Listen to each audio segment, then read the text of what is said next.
Hello everyone. In this video I'm going to show you how to create a key performance indicator, a KPI, and how we can use that in a pivot table to give a visual representation of comparisons of data.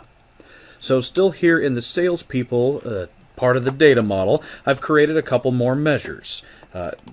This is a sum of commission goal, and we have the sum of commissions earned, the average commission, the count of salespeople. Some of these we'll use, some of these we won't. And that's perfectly fine. You never know when you might need it in the future, so it never hurts to have it. So the question today might be, we have our 10 salespeople that currently have commissions earned and commission goals. How are they doing? How close to that goal are they right now? Some of them might be over and above that goal, some of them might be way under, something of that line. But a nice visual way to show how are these people doing. So to do that, we need to create a KPI. Couple different ways we can do that. From within the data model here, we can select the measure that we want to base the KPI on and click Create KPI right up here. Within the workbook itself, we can go into the pivot table that we've previously created on the Power Pivot tab. Under Calculations, we can go to New KPI. I prefer this way because it gives us the full opportunity to pick what we want. So in this new window that pops up, the first thing we ask is, what are we trying to base this KPI on? So what is the information that we really want to know about? And notice, these are the measures that we've created. That's why we have to have these measures ahead of time. So I want to know how well their total commission that they've earned compares to their goal. So total commission is the base information I want, and then I have a choice of choosing a measure or an absolute value. A measure, in this case commission goal, is what I want to compare it to, because the commission goal varies between people. If I wanted to know how well everybody was doing compared to the average, and I knew what that average was, I could set in an absolute value instead. But in this case, the comparison to the measure is what we want. Here in the middle now, we have the opportunity to set our sliders for green, yellow, and red. Red, in this case, being the worst, green being the best. Notice, before we set those, down here we have other options as well. In our situation, the higher the commissions earned, the better, so green on top.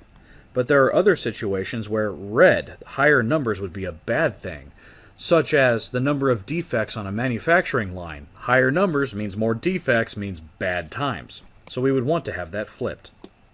The other two are for kind of a quadratic curve. If you want somebody to be right in the middle, but too low or too high is a bad thing, then you would use something like this, and vice versa if in the middle is bad but you want to be too high or too low. As I mentioned, in our case, higher is better because more commissions is more money is more sales. That's a good thing. So I'm going to move this slider up to 100%, saying that anybody who's at least met their goal, we're going to show as green. And then I'm just picking 75% here for the other one.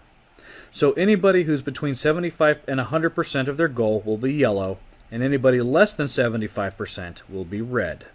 I can also type those numbers in right here. Finally, I can pick what kind of icons I want. I'm kind of a fan of these stoplights, either a darker or just a regular colored stoplight, but you've got a couple other options here. Do that, hit OK. Now, we've got this that pops up immediately. It's just a little goofy thing about Excel. This is referring to that KPI that we just created, but ones and zeros and negative ones are not what we want. The quick little fix for this is to come over here into your tables and your lists of fields for your pivot table.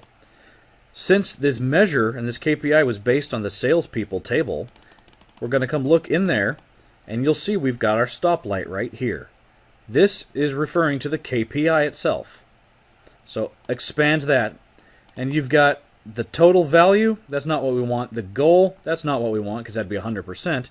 But the status, are they green, yellow, or red? All you need to do to get to show that appropriately uncheck it, and then check it again. And there we go. So, salesperson Baber here has met their goal or has exceeded. Salesperson Cheyenne here isn't even at 75% yet. We've got to get on them to get their sales quota up.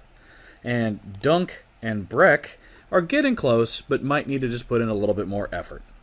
These people with 0 don't count because division, multiplication by 0 doesn't do anything. They don't have a goal, so it doesn't matter if they've met it or not. I'm perfectly fine having that be blank. But there you go. After making the measures, with a couple clicks of a button, you can now have a visual way to see how this changes. And the cool thing about this is that they're dynamic. So as your underlying data in your worksheets change, which then gets reflected into the data model within Power Pivot, that will update the measures value itself, which will then reapply to the KPIs. In other words, if this salesperson just starts making a bunch more commission and meets their goal, that stoplight will turn from yellow to green without us having to recalculate any of that.